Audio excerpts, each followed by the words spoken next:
We're excited to unveil a new feature on our website, the Melzingah Chapter Leaders, honoring our regions who have served the Daughters of the American Revolution here in Beacon for over 130 years.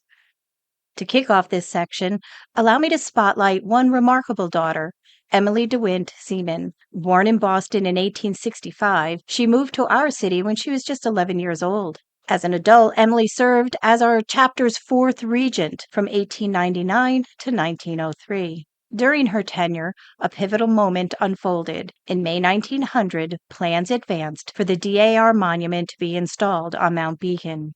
3 months later, on July 4, amid hundreds of spectators, music, speeches, prayers, pillars of fire, and fireworks, Emily delivered her original address as the Melzingah chapter's representative. Emily's lineage adds even greater depth to her story. She was the great-great-granddaughter of President John Adams and his wife Abigail. John, a founding father, a key figure in the American Revolution, George Washington's first vice president and our nation's second president, had once visited the Fishkill Supply Depot and our homestead here. He famously likened his Highlands journey to Hannibal crossing the Alps, yet his descendants would eventually call this area home.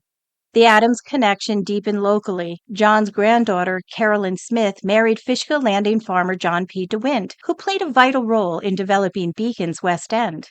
Tragedy struck in 1852 when Carolyn, her daughter, and son-in-law sailed on the steamboat the Henry Clay. Racing another vessel, the ship exploded. Carolyn perished, as did her son-in-law, Andrew Jackson Downing, America's foremost landscape architect, who likely drowned attempting to save her. Carolyn rests in Beacon's Methodist Cemetery at North Walnut Street and Verplank Avenue. After capably leading the Melzingah chapter, Emily turned her energies to missionary work in Liberia, Africa in 1904. She returned home for a visit in 1910 to share inspiring presentations about her efforts. Her 1918 homecoming voyage was harrowing. It was a 3-month journey, which included just 3 weeks actually at sea, during which a German submarine fired 20 shots at her ship for over an hour, each one missing. In 1923, the Melzingah chapter celebrated her with a shower, outfitting her mission home with kitchen utensils and a generous sum of money before she returned to Africa. After 1926, Emily focused her missionary zeal stateside, delivering captivating talks until her death from a stroke in Asheville, North Carolina, at age 66.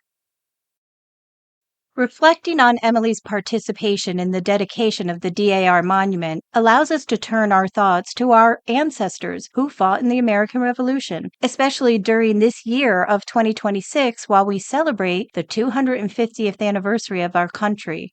Whether we hike to it and stand at its base, view it from the streets, or just envision it in our mind, we can reflect also on previous regions and realize that our service in the DAR is vital and enduring. But Emily DeWint Seaman also reminds us to look beyond, to harness our experiences, strengths, and talents. We may be surprised by where they lead. And no matter how far our dreams take us, we can always return to our Beacon home and the sisterhood of the Melzingah chapter. So, to Emily DeWint Seaman and all our past leaders, we thank you.